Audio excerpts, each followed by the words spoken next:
مرحبا، اسمي فؤاد وأنا أعيش مع أبي وأمي، لكن ما حدث لي لن تتصوروه أبدا، لأن أبي يبيع جثث الموتى.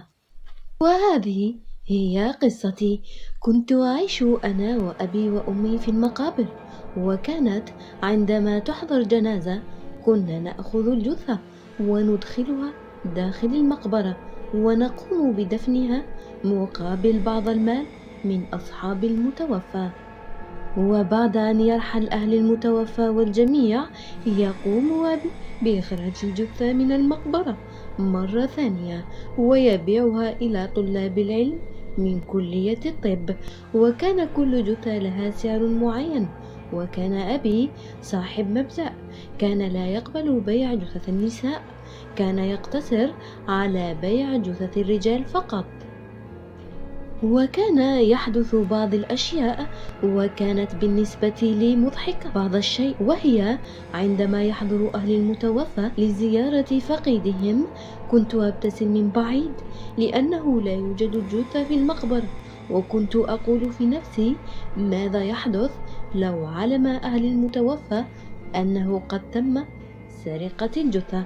وكنت أضحك باستمرار على هذه المواقف، وأحيانا كنت أشك في عقلي أنني قد جننت.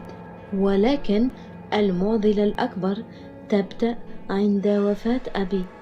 ماتت أمي معه بفترة قصيرة جدا، وأعيش وحدي بين المقابر والأموات، أحدثهم ويحدثوني، أشكي لهم حالي ولا أحد يجيبني. وفي يوم من الأيام أتى لي طالب من كلية الطب تخصص في أمراض النساء، وطلب مني جثة لأي فتاة بشرط أن تكون شابة في العشرين من عمرها، وعرض علي مبلغا من المال، وكان المبلغ كبير جدا، لكني رفضت لأنني أتبع مبدأ والدي.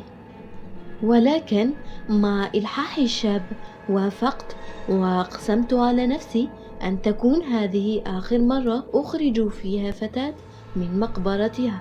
وبعد أسبوع من الاتفاق حضرت جنازة فتاة في العشرين من عمرها، لكن جنازتها كانت تشبه جنازة الملوك، سيارات فخمة وأناس لم أرى مثلهم من قبل. من الواضح لأنهم أغنياء جدا. ووقفت من بعيد وأقول في نفسي نوعلم أهل الفتاة ماذا سوف يحدث لها بعد قليل، سوف يصلبوني حتى يأكل الطير من رأسي. وها انتهت الجنازة ورحل الجميع وحل الليل، وذهبت إلى المقبرة لإخراج الجثة. لكن هنا حدثت المفاجأة الكبرى. عندما ذهبت لفتح المقبرة وفتحتها بالفعل وقمت بفتح الكفن، رأيت وجه الفتاة وكأنها نائمة، عينيها مقفلة، وفجأة رأيت جسدها يتحرك وأمسكت بيدي.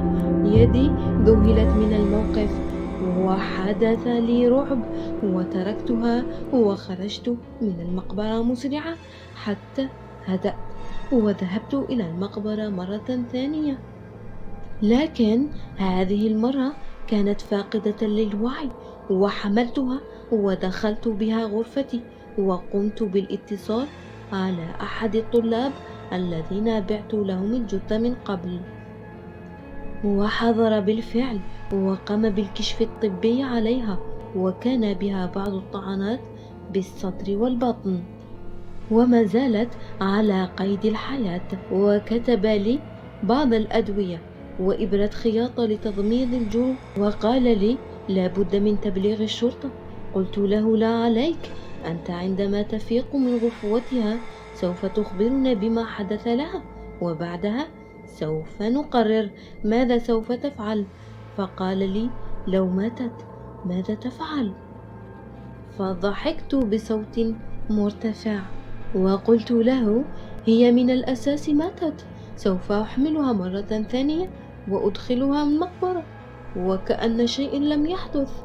فقال للطبيب: سوف أذهب من هنا، لا تتصل علي مرة أخرى. إني أرى أن هذه الفتاة وراءها سر خطير، وأنا من عائلة بسيطة ولا أريد مشاكل مع أحد. ورحل الطبيب وتركني أنا والفتاة التي تنازعنا.